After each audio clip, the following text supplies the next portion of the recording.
Once upon a time, in a quiet village surrounded by fields and hills, lived a young man named Ayaan. He was 26 years old. The village woke slowly each morning. Roosters crowed, wind moved through tall grass, smoke rose gently from mud brick homes.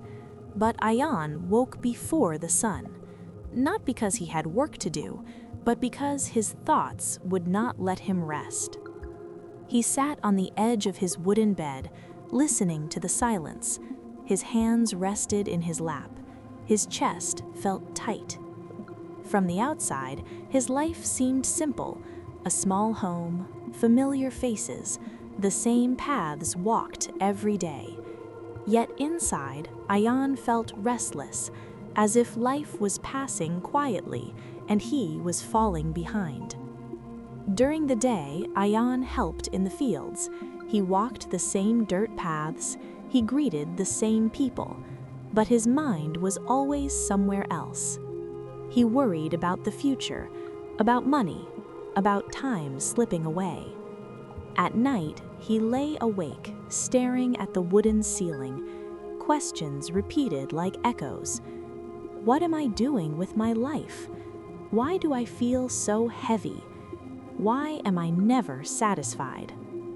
One evening, as the sun dipped behind the hills, Ayaan made a quiet decision. He would walk beyond the village, away from voices, away from expectations. He followed a narrow path leading toward the hills, guided only by fading light and a need for answers. At the edge of the village stood an old shrine, half covered in vines and moss. Beside it sat an elderly man, calm and still. A small candle burned near him, its flame steady in the evening wind. The old man looked up as Ayaan approached. "You look tired," he said gently. Ayaan nodded. "I feel heavy," he replied, "even when I rest." The old man reached down, picked up a smooth stone and placed it in Ayaan's hand. "Hold this," he said. "Walk with me." They walked along a forest path behind the village. Crickets chirped, leaves rustled.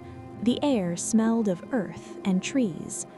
At first, the stone felt light, almost unnoticeable. They walked in silence. Minutes passed. Ayaan's fingers tightened around the stone. His arm began to ache. He shifted it from one hand to the other. They reached a small stream, water flowing gently over rocks. Ayaan finally spoke. "Why am I holding this?"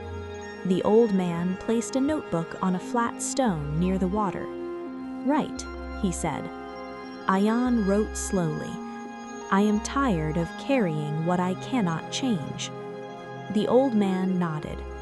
"That stone is not heavy," he said, "but holding it for too long makes it painful." Ayaan listened closely. "You carry worries the same way," the old man continued. "You hold the past, you imagine the future, you forget the present." He pointed to the stream. "The water flows because it does not cling." The old man looked at Ayaan's hand. "Let it go." Ayaan opened his fingers and dropped the stone into the stream. It sank quietly. Instant relief. His arm relaxed. His breath deepened. "You were never meant to carry everything," the old man said softly. "Only what belongs to this moment."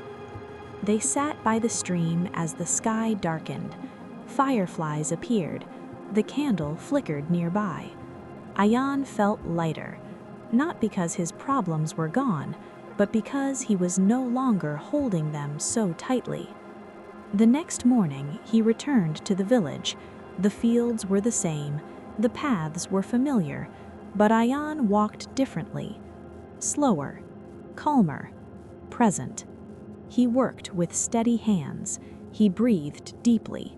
He carried less. Before you move on with your day, ask yourself, what are you holding that you can gently put down? If this story brought you peace, take a moment to reflect, share it with someone who feels heavy, and subscribe for more stories of quiet wisdom.